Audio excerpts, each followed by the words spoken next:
We are working on additional online features for MK1. Can't announce any dates or specifics at the moment. Ed Boon, if you can't do that, then just shut the. You're listening to Personality, your gateway to the latest in gaming news. Let me make two things very clear in this video. Number one, MK1 is a fun game.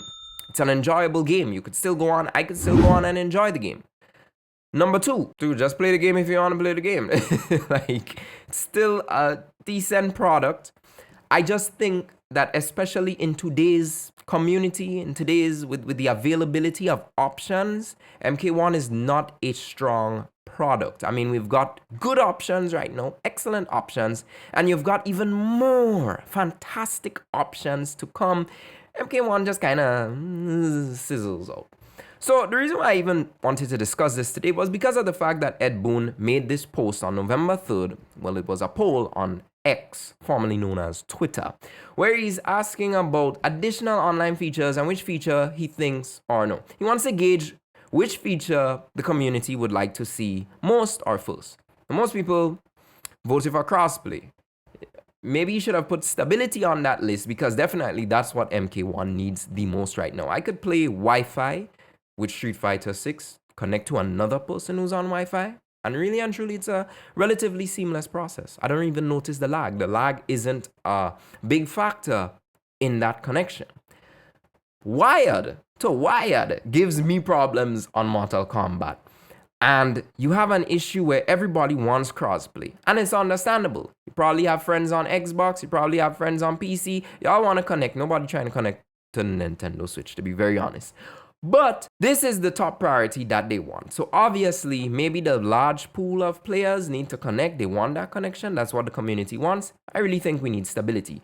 What upsets me about this is not the fact that my man asked a question. What upsets me about the fact is that my man said these things and said he can't announce any dates or specifics. That, to me, especially as a consumer, has got to be one of the most annoying things that you can face.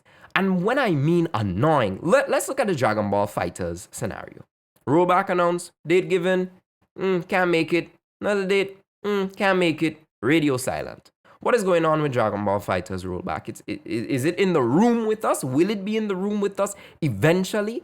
No one knows. And I really think that this was a thing that you should not do, especially if you don't see a timeline at which you can establish for your fan base, look, this is coming XYZ, or you don't even know how long. I don't think that is something you should tease. Mortal Kombat doesn't need teasing at the moment. It needs a lot of reworking. It needs some fixing here and there. And to me, let me make a comparison about how I feel about MK1 right now. In the boxing world, you know, we have the pro boxing, and we've got the YouTube boxing. Mortal Kombat feels like the YouTube boxing of fighting games right now. It could get better. It could change. Certain things that need to be implemented, such as better stability, looking at character toolkits properly, whether or not some things are way too over-tweaked, not having reactionary nerfs and buffs. That is what needs to happen in MK1.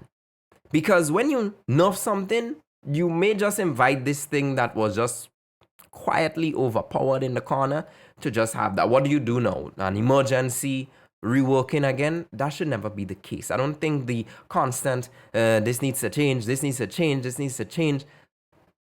Ed Boon, why? What's even more challenging is the recent controversy that happened in Rip's Arena, where essentially a Sindel and Jax combo was able to set up a one-frame link unblockable, which just turned the tides of the whole battle in favor of that combo. And you're now forcing TOs to make this decision as to whether or not they have to block this. Or is this how the game is supposed to work? Because it's no fun for the person on the receiving end of that, and it's definitely not fun for the people watching that. I mean, nobody would want to pull up just to see this meta of obviously broken shenanigans continue. But that was the case that MK1, in terms of its state, in terms of its balance, and in terms of overall, was this game properly tested?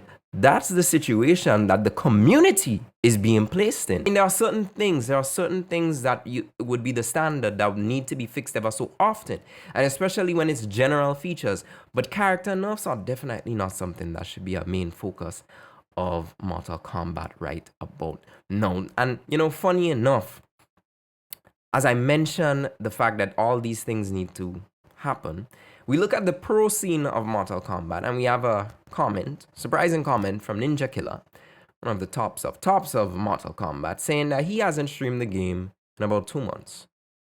Just ain't hitting the same. Now, I'm pretty sure that doesn't mean he has dropped the game. I'm pretty sure that doesn't mean that he, grinding while most of us just complaining.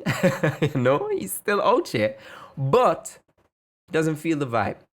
And many people share that same sentiment. And especially when you hear that from a pro, especially with what they have to deal with in terms of the pro competition, I don't think the prize pool is anything to go too crazy at. We've seen them announce the prize pools. We've seen what first place gets. We've seen what other games are doing in terms of prize pools, what they're willing to spend on their games. It doesn't look too good from a competitive perspective for Mortal Kombat, not only as a product, but as itself, the competition within itself, the community competition. Although I'm pretty sure you're going to see Ninja Killer still. Don't mind that comment too much. But I definitely think if he has a lot of followers who share the same sentiment, then you could understand these two screenshots that I'm showing right now. Now, if anyone told me to guess which is the game that came out recently, I would tell you Street Fighter 6. I would say this is the new hottest thing on the block. Everybody wants to be him or her. And they want to make a point playing Street Fighter 6. It's trending right now.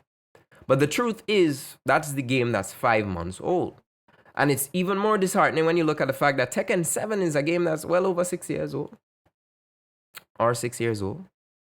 And MK1 is basically competing with it in terms of same amount of viewership. In fact, we got the beta statistics from Tekken 8 on Steam, of course, and we've got what the Steam results were for MK1.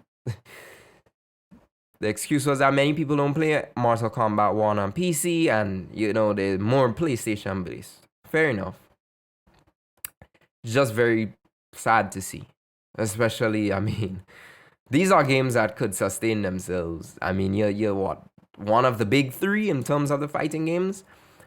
Probably most commercially successful fighting game right behind Smash. It's a bit disheartening if some of the people who are going to really kind of do the free promotion of your product by streaming it, by playing it, are wanting to pull out this early in the game. I've got to be cognizant of the fact that Street Fighter 6 has a lot going on. It's got the Capcom Pro Tour coming along. It's got a lot of streamers, but at the end of the day, Street Fighter 6 doesn't really drop that low. It really doesn't. It's been consistent. It maintains that energy. It maintains that number of viewers, and it still keeps on going. Even Tekken 7 apparently still keeps going. So the game is not dead. And no, Twitch is not the be-it-all, end-all of how you should judge this, whether or not a game is successful or not. But it's definitely some metrics to consider. And perhaps maybe Street Fighter did take on a very... I think they had a very smart approach to how they marketed this game and who they wanted to appeal to in order to market the game for them. There's a lot of VTubers on it, for example, but they bring their audience and they bring attention to Street Fighter 6, which keeps it relevant. So you can't knock them for introducing that strategy. So overall, I want MK1 to be better. A lot of people are saying Omni-Man is on his way to save MK1, and it's ironic that you would look to Omni-Man for saving, but it's just funny. I don't think he has to save the game. The game is not in a state where it's like somebody needs to swoop in and bring him out. And I'm gonna bet your bottom dollar there's gonna be a peak in MK1 viewership and players because of the fact that everybody wants to go crazy with Omni-Man. But I don't think in this case right now, DLC and especially the bad practices that they're getting on with in terms of monetization, like $12 for a fatality. If I'm gonna knock that, I gotta knock the Ninja Turtle costumes in Street Fighter 6. Come on, $20, really? Like $100 for the whole set? Nah. Casual content just ain't being casual enough. I thought Invasions would have been great. I really liked the intro Invasions had. I hated playing Invasions. It was very annoying. And I didn't really feel any attachment, now that I think about it, for that timeline, because it's not like it's, quote unquote, my Scorpion or any of the characters that will be featured in Invasions. They're not really the one that I learned from the story. So technically there's no real reason to care beyond the fact that it's got to have a reason to exist to explain why you're fighting dozens of NPCs just to get some mediocre rewards or random gets ever so often. It was more annoying than it was challenging. And you know, for a game that boasts about having all that casual appeal, it's not really much casual content. But guys, that's all I really wanted to talk about today. Let me know down below what you're thinking about the current state of Mortal Kombat. Like I said, it's a fun game, but fun just ain't enough to cut it, especially when we're not in a drought. We're not in a drought of fighting games or gaming on a whole, and I don't know, it's just not a good show for MK1 at the moment. Good game though, it's not the best showing, and there are certain things that they need to focus on before teasing features that have no real plans of coming out anytime soon. I'll see you guys in the next video, and until then, stay gaming.